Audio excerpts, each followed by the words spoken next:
Hello. In this lesson, we will be talking about a trapezoid's definition and its properties. What is a trapezoid? A trapezoid is a quadrangle shape that has at least one pair of opposite sides parallel to each other. Note that we said, at least one pair of sides. If the shape has two such pairs, it's merely a rectangle. And make no mistake, every rectangle is a trapezoid. The inverse is, of course, not true. The two sides, which are parallel, are usually called bases.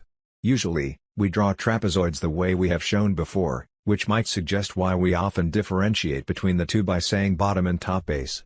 The two other non-parallel sides are called legs. We'd like to mention a few special cases of trapezoids here. 1. Rectangle. We've already mentioned that it is a trapezoid that has two pairs of opposite sides parallel to one another. 2. Isosceles trapezoid. A trapezoid whose legs have the same length, similarly to how we define isosceles triangles. 3. Right trapezoid. A trapezoid whose one leg is perpendicular to the bases. Firstly, note how we require here only one of the legs to satisfy this condition, the other may or may not. Secondly, observe that if a leg is perpendicular to one of the bases, then it is automatically perpendicular to the other as well since the two are parallel. With these special cases in mind, a keen eye might observe that rectangles satisfy conditions 2 and 3.